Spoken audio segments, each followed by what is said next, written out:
हिमालय नाम का एक जंगल था। उसी जंगल में टूनी चिड़िया खेती किया करती थी और उसकी बेटी टुनटुनी कटहल बेचा करती थी। वैसे तो टुनटुनी चिड़िया काफी पढ़ी लिखी थी, लेकिन नौकरी न मिलने की वजह से कटहल का ठेला लगाकर कटहल बेचती और कभी कभार खेती करने में अपनी माँ की मदद भी किया करती थी। मैंने तुम्हें पहले ही कहा था कि पढ़ाई मत करो। सारी जमीन गिरवी रखकर तुम्हें इतना पढ़ाया लिखाया और अब तुम्हें नौकरी ही नहीं मिल रही है। हम कैसे अपनी गिरवी जमीनों को छुड़ाएंगे? अब नौकरी नहीं मिल रही है तो इसमें मेरी क्या गलती है माँ? मैंने तो अपनी पूरी कोशिश की थी नौकरी पाने की, लेकिन मैं क्या करूँ? लेकिन अब तुम कटहल बेच रही हो। शहर के जंगल जाकर किसी दुकान पर ही क्यों नहीं लग जाती हो? कम से कम 2 पैसे ज्यादा आएंगे। दोस्तों, कल की वीडियो में आपने इतने कम लाइक क्यों किए? मुझे बहुत बुरा लगता है। दोस्तों, जब मैं आपके कहने पर कहानी बनाती हूँ और आप बहुत कम लाइक करते हो, और जब आप कम लाइक करते हो तो मुझे वीडियो बनाने का बिल्कुल भी मन नहीं करता है। तो प्लीज दोस्तों, अब इस वीडियो पर जाकर लाइक कर दो और इस वीडियो को तो आप लाइक कर ही देना, क्योंकि आपके लाइक से हमारा वीडियो पॉपुलर होता है। और हाँ, रोजाना ऐसी ही कहानियाँ देखने के लिए हमारे इस चैनल को सब्सक्राइब करना बिल्कुल भी मत भूलना। माँ, मैं ये काम जब मन करता है तब कर लेती हूँ। ना कोई कहने वाला है और ना कोई सुनाने वाला। इसी से मैं छोटा सा कटहल का ठेला लगा लेती हूँ। टुनटुनी चिड़िया उसकी माँ बात कर रही थी कि वहाँ पर उस जंगल का जमींदार अपने बेटे कालू कौवे के साथ आ गया और कहने लगा, मैं तुम दोनों गवारों से ज्यादा बात नहीं करूँगा। मुझे मेरे पैसे दे दो, मैं यहाँ से चला जाऊँगा। वो क्या है जमींदार साहब, पैसों का इंतजाम नहीं हो पाया है। हम पूरी कोशिश करेंगे पैसों का इंतजाम करने की। मुझे पहले से ही पता था कि आज भी मैं खाली हाथ जाऊंगा, लेकिन ऐसा हरगिज नहीं होगा। ओए कालू, इनके घर के सारे कीमती सामान ले लो, चप्पल जूते भी मत छोड़ना, सब लेकर चलो। कड़कनाथ सेठ उनके घोंसले में जबरदस्ती घुसकर लूटपाट करने लगता है और रखे हुए सारे सामान लाकर बाहर फेंक देता है। पिताजी, आप कहें तो इस चिड़िया का कटहल का ठेला भी ले लूं? इतनी पढ़ी लिखी होकर ये चिड़िया कटहल बेच रही है? धिक्कार है तुम पर। ये लो, इसका ठेला भी ले लो। नहीं नहीं, ऐसा मत करो, मेरा कारोबार ठप हो जाएगा। हम दोनों माँ बेटी भूखी मर जाएंगी। ऐसा ना करो, मैं आप दोनों के आगे हाथ जोड़ती हूँ। टुनटुनी चिड़िया के लाख गिड़गिड़ाने पर भी उसकी किसी ने एक नहीं सुनी। जमींदार और कालू उसके ठेले के कटहल और घोंसले का सारा सामान लेकर चले जाते हैं। हे भगवान, मैंने तेरा क्या बिगाड़ा है? क्यों आप हम जैसे गरीब पक्षियों को परेशान करते हो? मैंने अपनी बेटी को पढ़ाने के लिए जमीन गिरवी रख दी। सोचा था कि नौकरी मिलते ही सारे पैसे लौटा दूंगी, लेकिन आपने वो भी मुझसे छीन लिया। चुप हो जाओ माँ, चुप हो जाओ। कभी कभी तो ऐसा लगता है कि भगवान है ही नहीं। पता नहीं ये हमारे साथ क्या हो रहा है। टुनटुनी चिड़िया गुस्से से एक पत्थर उठाती है और आसमान की तरफ उछाल देती है और वो पत्थर उसकी नदी के पार वाले जंगल में जा गिरता है और एक पेड़ पर रखे हुए मटके से टकरा जाता है, जिससे मटका फूट जाता है और उसमें से एक तोता निकलता है।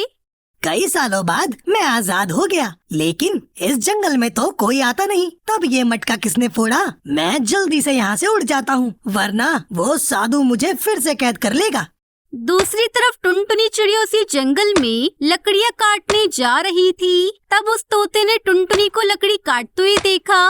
हो ना हो इसी चिड़िया ने मुझे मुक्त किया है, क्योंकि उस साधु ने कहा था जो भी मुझे मुक्त करेगा मैं केवल उसे ही देख पाऊंगा और वो सिर्फ मुझे ही देख पाएगा।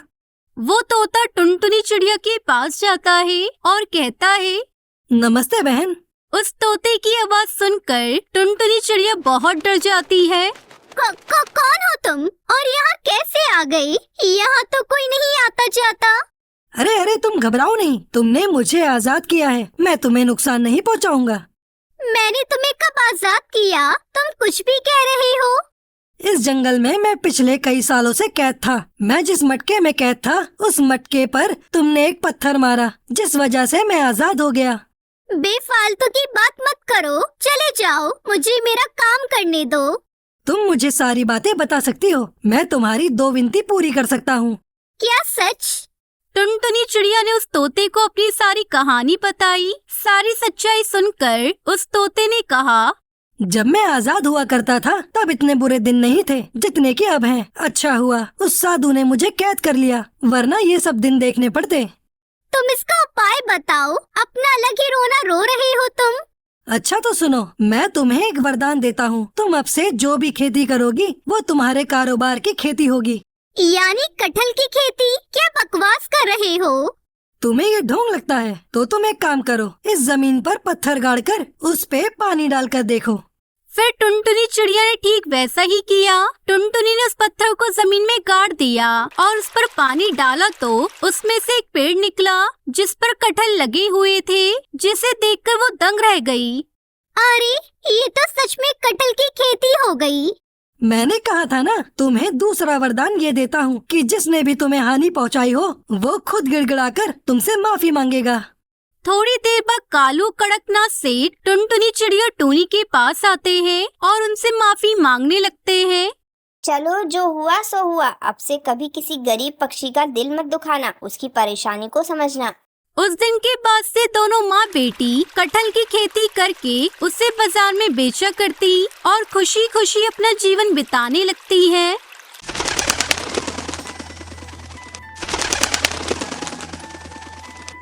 सुंदरवन के जंगल में टुनटुनी और टूनी नाम की दो चिड़िया बहनें रहा करती थी।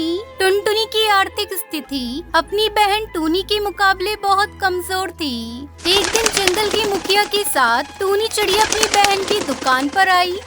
अरे कैसी हो मेरी बहन? बस ईश्वर की कृपा है। अच्छा, वैसे बहन तुम मुझसे केवल 6 महीने छोटी हो, लेकिन हम दोनों ने अंडे बेचने की दुकान भी एक साथ ही शुरू की थी। मगर देखो ना, आज मैं कहाँ हूँ और तुम कहाँ हो। तब तक आप लोग हमारी इस वीडियो को लाइक और अगर आपने हमारे चैनल को सब्सक्राइब नहीं किया है तो जल्दी से सब्सक्राइब कर लें और कमेंट सेक्शन में जरूर बताएं कि आपको हमारी कहानी कैसी लगी। सब ईश्वर की कृपा है। ये सच है कि मेरी आर्थिक स्थिति बहुत कमजोर है। कभी कभी मुझे और मेरे बच्चों को पेट भर भोजन भी नहीं मिल पाता, लेकिन यकीन मानिए बहन, इसके बावजूद भी हमारा परिवार खुश है। हमें ईश्वर से कोई शिकायत नहीं। मैं तुम्हारी बड़ी बहन हूँ टुनटुनी, मुझसे तुम्हारी ये हालत देखी नहीं जाती। जब अपने बच्चों को अच्छे स्कूल में शिक्षा प्राप्त करते हुए देखती हूँ और तुम्हारे बच्चों को दुकान पर काम करते हुए देखती हूँ तो मेरे दिल को बहुत ठेस पहुँचती है टुनटुनी। बहन, तुमने मेरे लिए इतना सोचा, मेरे लिए यही काफी है। अरे तुम्हें कितनी बार कह चुकी हूँ, तुम अपने उस टूटे फूटे घोंसले को छोड़कर मेरे घर पर रहने के लिए क्यों नहीं आ जाती? ना तो तुम्हारे उस टूटे फूटे घर में पंखा है, ना कूलर है, यहाँ तक कि ओढ़ने के लिए ढंग का एक कंबल तक नहीं है। नहीं बहन, आपके ऊपर बोझ नहीं बनना चाहती। मैंने आपसे कहा ना, मेरा परिवार खुश है और हमें ईश्वर से कोई शिकायत नहीं है। अरे देखो टुनटुनी, मैं तुम्हारी बड़ी बहन हूँ, तुम्हारे भले की ही बात करूँगी ना। तुम्हारा वो टूटा फूटा घोंसला जिस पेड़ पर है, वो पेड़ एक हाईवे के किनारे पर स्थित है। आजकल हाईवे के किनारे की पेड़ के दाम अच्छे खासे मिल रहे हैं। मेरी जान पहचान भी है, तुम कहो तो मैं खरीदार से बात कर लेती हूँ। तुम्हें अपने उस घोंसले की अच्छी कीमत भी मिल जाएगी और तुम उससे एक नया काम भी शुरू कर सकती हो और दूसरा घोंसला भी खरीद सकती हो। टूनी की बात सुनकर टुनटुनी चिड़िया गहरी सोच में पड़ गई। तभी टूनी चिड़िया के बगल में खड़ा हुआ जंगल का मुखिया मुस्कुराते हुए बोला, अरे टूनी बिल्कुल सही बोल रही है। टुनटुनी, आज के दौर में कौन सी ऐसी बड़ी बहन होगी जो अपनी छोटी बहन के लिए इतना सोचती है। टूनी दिल की बहुत साफ है और तुम्हारी बहुत चिंता करती है। तुम कुछ दिन और सोच लो और अच्छी तरह समझ लो टुनटुनी, जब तक तुम मेरे घर में आराम से रह सकती हो। वैसे भी हम दोनों बहन है ना। मुझे सोचने के लिए थोड़ा समय चाहिए बहन। कोई बात नहीं, ठीक है, पर ज्यादा समय मत लेना, नहीं तो जमीन का खरीदार दूसरी जमीन खरीद लेगा।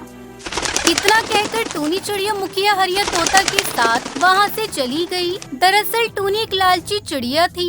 उसकी नजर टुनटुनी के पेड़ पर बहुत पहले से थी और टुनटुनी बहुत सीधी सादी चिड़िया थी जो अपनी बहन को बहुत मानती थी। रास्ते में मुखिया टूनी चिड़िया से बोला, तुम्हें क्या लगता है टुनटुनी क्या तुम्हारी बात को मानेगी? मैं अपनी छोटी बहन को बहुत अच्छी तरह से जानती हूँ। मुखिया जी, वो एक नंबर की मूर्ख चिड़िया है। अपनी मूर्खता की वजह से ही वो आज तक कभी धन नहीं कमा पाई। उस बेवकूफ को तो ये भी नहीं पता कि उसके हिस्से की संपत्ति मैंने कितनी चालाकी से हड़प ली। इस बारे में सिर्फ मेरे पिताजी ही जानते थे। उसमें से तुम टुनटुनी को कितना दोगे? पागल हो गए हो क्या मुखिया जी? मैं तो फूटी कौड़ी नहीं दूंगी। अरे कुछ दिन अपने घर में रखकर धक्के देकर बाहर निकाल दूंगी। मुझे पता है कि टुनटुनी कुछ भी नहीं कर सकती। इधर टुनटुनी अपने बच्चों से इस बारे में बात करने लगी और अपने बच्चों के साथ टूनी चिड़िया के घोंसले में आ गई। मुझे आपका फैसला मंजूर है टूनी बहन। मैं अपना घोंसला बेचने के लिए तैयार हूँ। मुझे तुमसे यही उम्मीद थी टुनटुनी। अब मैं आज शाम को ही उस बिल्डर से बात कर लेती हूँ। कल तक पैसे तुम्हारे हाथ में आ जाएंगे। टुनटुनी उसकी बच्ची को देखकर टूनी चिड़िया का पति टूनी से क्रोधित होकर बोला, तुम भी ना किन किन भिखारियों को यहाँ पर उठा कर ले आती हो। अरे धीरे बोलो जी। अगर कहीं गलती से भी टुनटुनी के कानों में तुम्हारी आवाज पहुंच गई तो मेरे किए कराए पर पानी फैल जाएगा। लेकिन आप एक बात कान खोलकर सुन लीजिए। मैं उन तीनों को ज्यादा दिन बर्दाश्त नहीं कर पाऊंगी। और वैसे भी मैं ये सब उसके घोंसले के लिए ही कर रही हूँ। एक बार घोंसला मेरा हो जाए फिर उसे धक्के देकर बाहर निकाल दूंगी। शाम को टूनी चिड़िया ने वो घोंसला और दुकान लाखों रुपए में उस बिल्डर को बेच दिया। 2 दिन बाद जब टुनटुनी चिड़िया टूनी से बोली, बहन, हमें यहाँ पर रहते हुए 2 दिन हो गए हैं और सच तो ये है कि मैं और मेरे बच्चे अच्छे से नहीं रह पा रहे। आप मुझे पैसे दे दीजिए, हम यहाँ से चले जाते हैं। टुनटुनी चिड़िया की बात सुनकर टूनी चिड़िया गुस्से होते हुए बोली, कौन से पैसे? कैसे पैसे? वो मेरा घोंसला और दुकान जो आपने बेचा था उसके पैसे। अरे मैं तुम्हें बताना भूल गई टुनटुनी। बात असल में ये है कि वो बिल्डर धोखेबाज निकला। उसने हाईवे के बगल की तमाम पेड़ों को धोखे से अपने नाम कर लिया और उन सारे पेड़ों को शहर के जंगल के किसी बड़े अमीर पक्षी को बेच दिया और वो जंगल छोड़कर फरार हो गया। टूनी चिड़िया की बात सुनकर टुनटुनी चिड़िया के पैरों तले जमीन खिसक गई। उसकी आंखों से आंसू बहने लगे। टूनी बहन, अब मैं कहाँ जाऊंगी?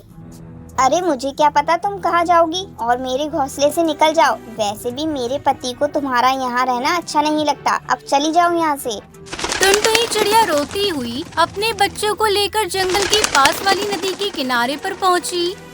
अब मैं अपनी बच्ची को लेकर कहाँ जाऊंगी? मेरी अपनी ही बहन ने मुझे धोखा दे दिया। मैं उसे कभी माफ नहीं करूंगी। टुनटुनी रोती जा रही थी। उसके आंसू नदी में टपकने लगते हैं। तभी उसमें से एक लाल परी निकलती है और टुनटुनी चिड़िया से कहती है, बेटा मत रो टुनटुनी, मुझे तुम्हारा सारा दुख पता है। तुम एक भली चिड़िया हो। मैं तुम्हें एक जादुई अंडा देती हूँ। उसे तुम एक पेड़ के नीचे जमीन में दबा देना। फिर देखना तुम्हारे पास खुद का एक जादुई अंडों का पेड़ हो जाएगा। बहुत बहुत धन्यवाद आपका, जो आपने मेरे और मेरे बच्चों का दुख समझा। टुनटुनी, तुमने किसी का बुरा नहीं किया, इसलिए तुम्हारे साथ भी कुछ बुरा नहीं होगा। अब तुम जाओ। टुनटुनी चिड़िया लाल परी के कहे मुताबिक उस अंडे को एक पेड़ के नीचे जमीन में दबा देती है और थोड़े दिन बाद ही अंडों का जादुई पेड़ बड़ा हो जाता है। फिर टुनटुनी चिड़िया उसमें से अंडे बेचकर खुशी खुशी अपनी बच्ची के साथ रहने लगती है।